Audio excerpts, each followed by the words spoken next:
Hello, hello, hello mga kamamshi! Ito magluluto tayo ng talong, adobong talong. So tingnan niyo yung talong dito, napakalaki.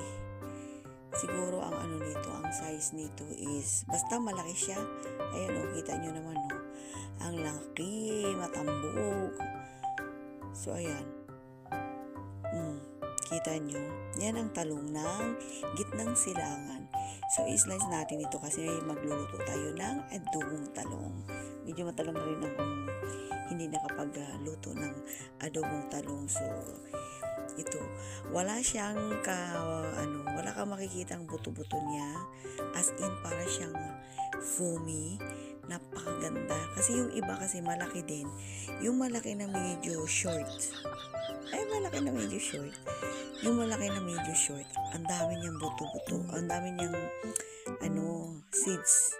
Pero ito as in wala. Talaga pag inaano mo siya para siyang foam na napakalambot.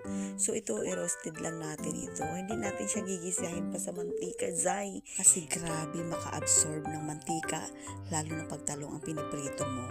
So ayan na ang ating, habang naghihintay tayo sa ating talong na magro-roast.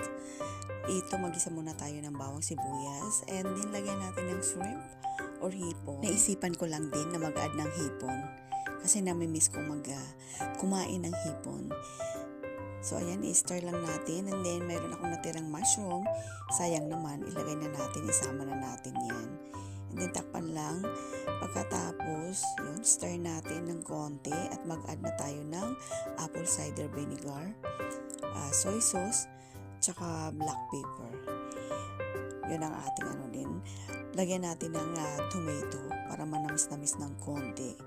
And then, stir lang natin. Hayaan ko siya ng mga 1 minute to 2 minutes. Golden brown ng ating talong. So, ilalagay na natin ito sa ating nalutong hipon. So, konti lang po ang nilagay ko dito na olive oil. Pero, talagang iba mag-absorb ng tubig or magbigay ng tubig yung talong. Hindi ko alam kung bakit. 'Di ba? Napakahiwaga ang gawa ng Diyos.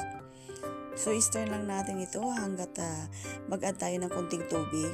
And then, takpan natin siya within 2 minutes.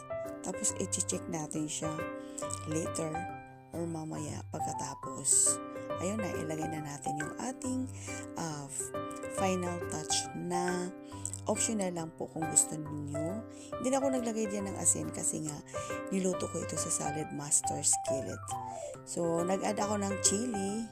Optional kung gusto mong mahanghang or hot. So, thank you so much for watching.